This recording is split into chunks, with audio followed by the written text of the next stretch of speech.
You're telling me these plants are sad? How could plants be sad? Plants don't have feelings. But they do have feelings. So what's wrong with these plants? Why is they sad then? Because you're not taking care of them. Look at them. Because the tornado came and flipped them over. After it flipped them over, they were on the ground. We picked them up, but we haven't watered them yet. So they're dying. Do you think that anything really in life really wants to die without living their lifespan? They're babies. So pretty much we have to take care of them the same way we would take care of livestock, the same way we would take care of ourselves. So they have feelings. We just can't hear them cry, but we could see them mourn because they look all droopy like this. In my eyes, some people will look at it like it's stupid, but in my eyes, it even tells you in the scripture, if you think that I'm stupid, then you don't read your Bible how you think you read it. It tells you that when King Abel, the earth cried out. Yeah, in Second Esdras, it tells you the metaphor or about the Mother Earth crying out. She's the one that had lost the most children, and it tells you that she cried out, and it tells you that the earth will rejoice when he comes back. So the earth has feelings. So in other words, there's no such thing. There's nothing that he created that do not have life. So when people think that they're going vegan or vegetarian And they're because they're not nothing. killing nothing, they're really killing plants too to eat. So either way, it's life for It's life. life in everything. Everything that he created, every single thing. Even in the oxygen that you breathe, there's like atoms, and atoms are alive. Everything is alive. So in order for us to live, life have to be for life. Yeah. So the answer is this. Everything that has life needs something very specific, oxygen. Show me something that you can actually eat that doesn't have oxygen. It tells you everything that breathes, praise the Most High. Hallelujah. So in order to make these plants happy, we have to plant them in the ground before it's too late. Try to save the So what's the benefits of having a raised bed? So the raised bed, the benefit to it is that it's easier to work on. Like right now, you could just be sitting in a bucket and working on your garden. So it's a lot more comfortable. And it's easier to just know the difference between what you're planting and what it doesn't belong in your garden and what do belong in your garden. So how did you start like a lot of the stuff off that you're planting right now in your raised bed? How did it start off? So I like starting mine off in this cheap little like Dollar Tree like shot cups. And I like putting them in here with like the dirt that is specifically for seedlings. Which some people look at it like a waste of money. I enjoy it. I like actually using it. Because the way when you're gonna take it out, it doesn't break apart. Like if you look at this, right? This is like sand. You see? Right. And you can have things like stones right in the middle of it.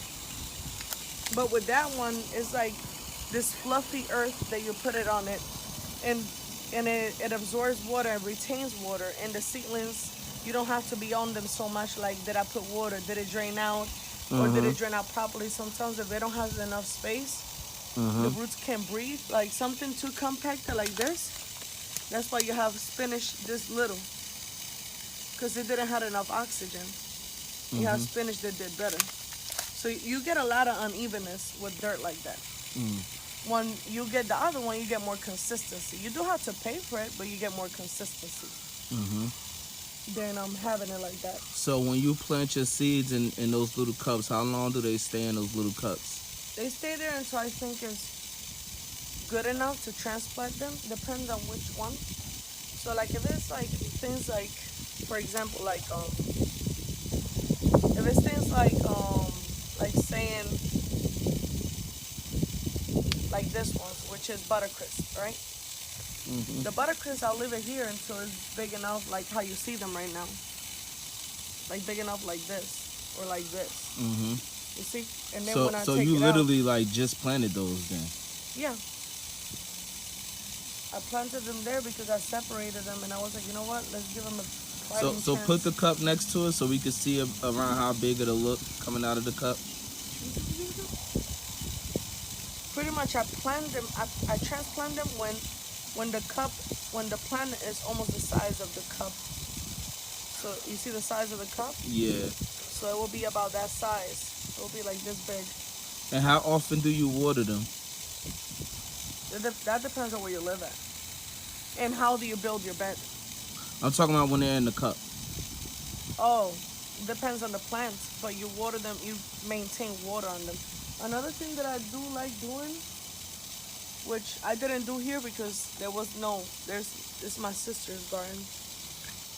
But one thing that I do like doing is actually doing the self-watering system, which pretty much what it is that you take 2 cups. One you actually make a hole under it. And I like using one hole because with one hole is a one push thing. You just push it and it comes right out. With this one, sometimes it could get stuck. This one's, forget about it. I hate these things. I've learned to hate them with using them often because the roots come out through here. And this ones, they normally come with a tray for watering, but then the roots, when they come out, they start getting tangled or they start drowning because they don't have a distance between the main roots and the water bed that you put this ones on top of. So I really don't like those. What I like is actually having for the bigger ones, like kale, tomatoes, collard greens. I use the big ones. And I have one with a hole, with a big hole that my finger could stick. Like this one, I prefer this one. You see how big it is? One with a hole and one without a hole. So you pretty much gotta know what you're planting as far as the size. Yeah. To know which cup you're planting it in. Yeah. Because if it's small, if it's something like spinach, spinach, you can plant it in something little like this. And then it will be ready for transfer. But if you get in something big like a tomato, over there, the string beans, tomatoes, okra, anything that is big, you don't want to keep touching it over and over and over again. So you plant it shallow. You plant it in the shallow of the cup and it will start growing. And then what I do is that I let them grow and I water this. And then after a certain amount of time, I'll flip it, take it out, add new dirt, like about 1 inch or 2 inches, and then I put it right on top. And then I let it grow again. Then after that happens, then I will add the cup without the hole and the cup with the hole. When you put the cup without the hole, I like taking cups that is like saying, this one will be larger. This cup, I will actually buy the smaller ones. So I will go to Walmart because they have a better variety. Walmart, anything like that, they have a better variety. And I will get the smaller cup and a larger cup. And what that happens is that when you put it here, it will get stuck. So you get like kind of like a medium-sized cup for the bottom of the large, for the bottom of the large cup to fit into, but not all the way into. Exactly, because if it do like this, your roots is gonna be squashed. The water is gonna go in. But and then so you're gonna put water in the medium-sized cup, and then put the larger cup in the medium-sized cup as the plant. It will actually stay something like, let's say something like this, kind of like. But you don't want to do this because then when the roots grow, if the plant is right here, you see, you're blocking the exit. So you don't want to be doing this. You want to be able to be free, like just dancing. So it will be medium cup, large cup. When you put it, it will end up looking something like this. About. Something's even higher, like this big. Right. So what happens is that you just put water down there and make sure that it's a dark cup that the sun cannot go through because otherwise you create mold under it. Gotcha. But when you put it like this with the water under it, then the roots, it will create something that I call it, there's the better word, I'm not gonna fight about it, but I call them straw roots. Straw roots are just dedicated to just sucking in water. Right? Those are the straw roots, right? And then you have the oxygen roots. The oxygen roots is the roots that you will see on top of plants. So like, let me see if there's any plant. This one is undeveloped, so it's not gonna have those roots. let me have one of those plants over there. This one? Yeah, let me have that one. That one kind of flipped over during the tornado. Yeah. So I don't know if it's gonna be able to show, but Yeah, we had a tornado, guys. so on the top, if you see, you're gonna see a lot of little small roots. All right, so look. Let me try to hold it so it won't break, because this is part of the tornado problem. That's why it's so flexy. And that's why I don't like this dirt too much either. But Yeah, tornado knocked over a lot of our plants that we didn't so have. this one right now is screaming water. That's why the dirt is so dry. And that's why if you notice a lot of the leaves and the plant itself is dry. But this one's over here, the thinner ones normally will be the oxygen roots. And the thicker ones, which are dry right now, they need water, will be the water roots. But let me see. Maybe, let me try maybe this one. Let's see if this one has it. This is the cantaloupe, I think. Uh-oh.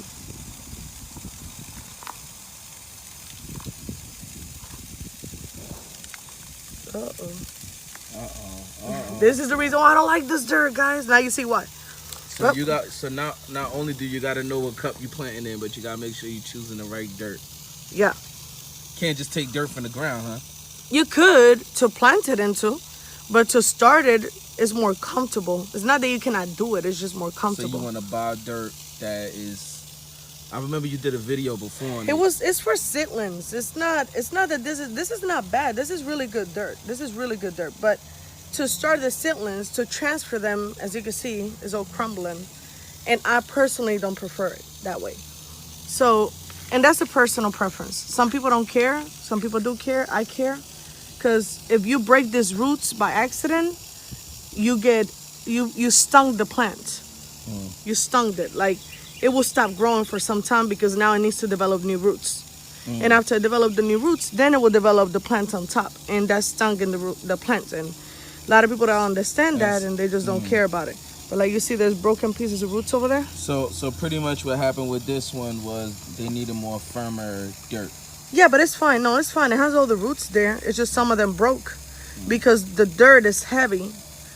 It's heavy, but it's loose. So when the roots is not strong enough to hold on to it, it breaks the roots apart. Gotcha. Which plant is this one?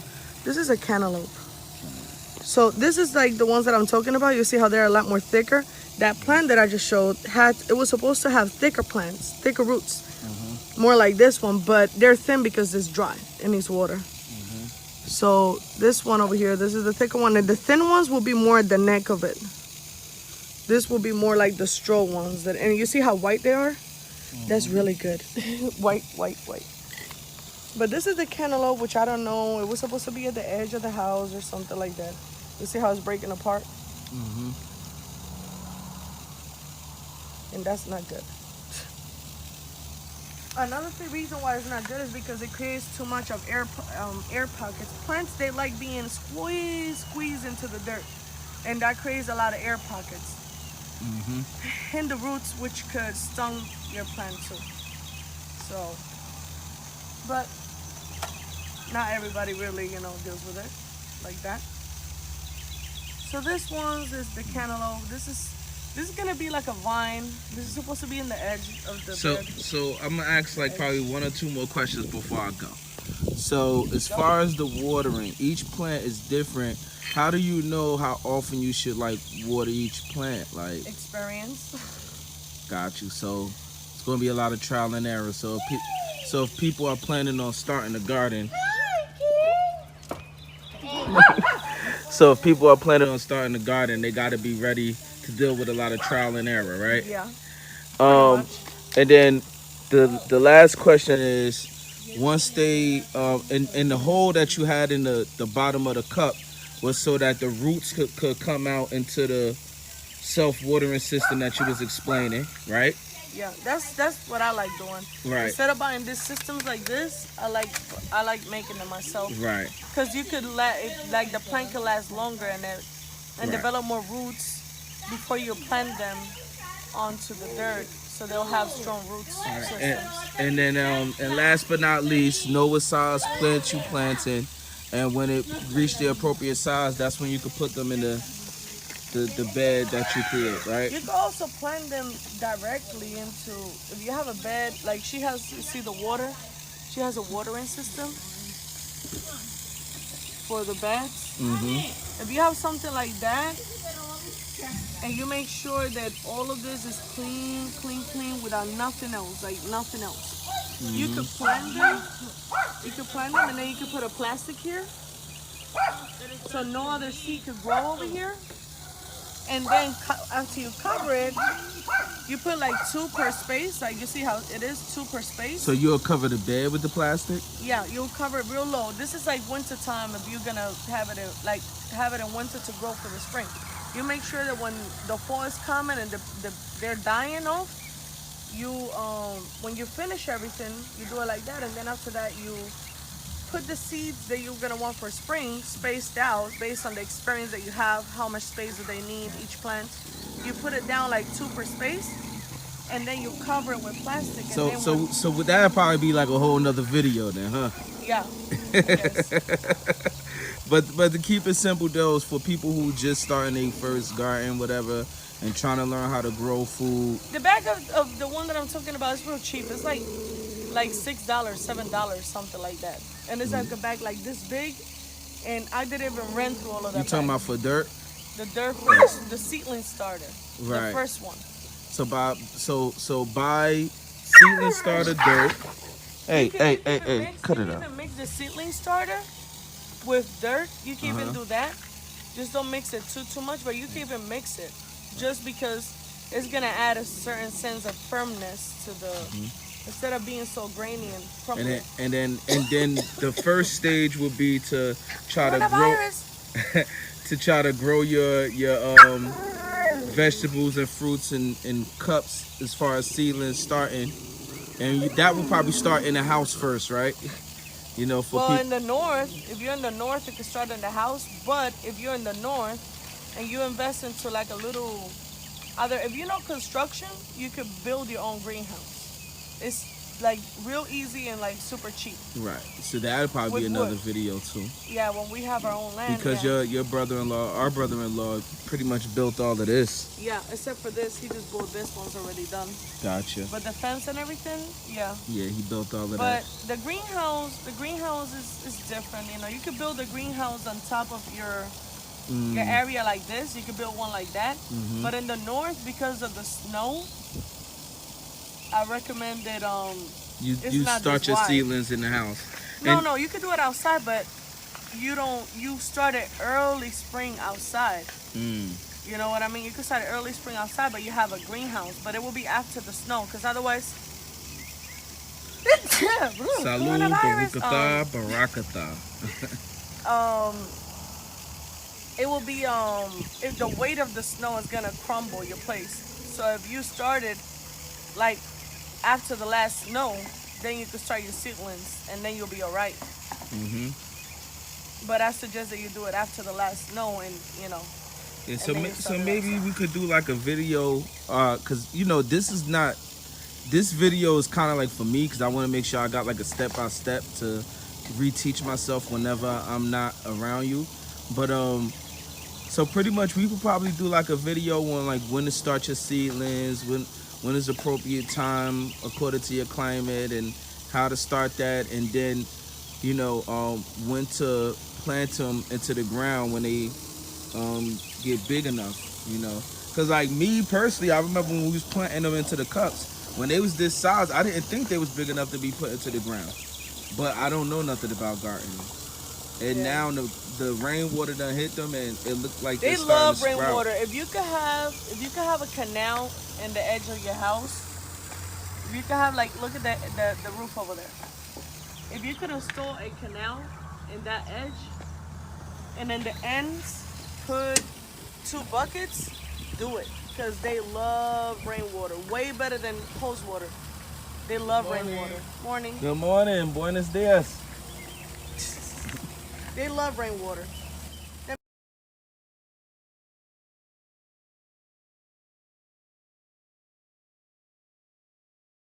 Son